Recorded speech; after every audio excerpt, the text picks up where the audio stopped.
Nagpur Amravati road जवळील स्फोटकं बनवणाऱ्या बाजारगाव कंपनीमध्ये स्फोटात 9 जणांचा मृत्यू. मृतांच्या कुटुंबियांना 5 लाखांची मदत. देवेंद्र फडणवीस यांची माहिती. भल्या भल्यांना सरळ करण्याची माझ्यामध्ये ताकद. शरद पवारांचा सत्ताधाऱ्यांना इशारा. मी 83 वर्षांचा परंतु अजूनही तरुण. इतिहास घडवणार पवारांचं वक्तव्य.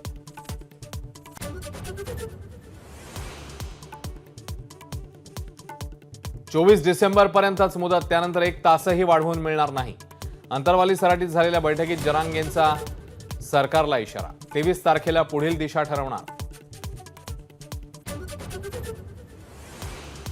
ओबीसी समाजाचं आरक्षण कमी न करता मराठा समाजाला आरक्षण दिलं जाईल. जरांगेंच्या बैठकीआधी मुख्यमंत्री शिंदेंचं वक्तव्य.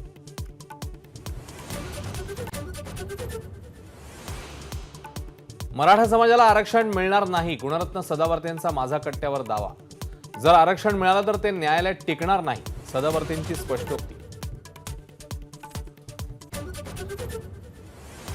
गुजरातची प्रगती झाली तर देशाची प्रगती होईल. सुरत डायमंड बोर्डच्या उद्घाटनात पंतप्रधान मोदींचं वक्तव्य. संसदेमध्ये घडलेली घटना चिंताजनक. सभापतींकडून आवश्यक ती पावलं उचलली जातील. पंतप्रधान मोदींची एका वृत्तपत्राला माहिती.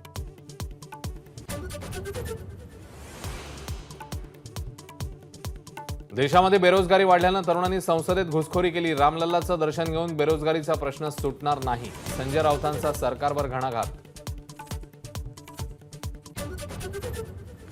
संसदेतल्या घुसखोरी प्रकरणी 6व्या आरोपीला अटक. आरोपीचं नाव महेश कुमावत. 7 दिवसांची पोलीस कोठडी. राज्य सरकार भांडवलदार उद्योगपतींची दलाली करते. धारावी मोर्चाची चेष्टा करणाऱ्या शिंदे भाजपवर संजय राऊत यांची सडकून टीका.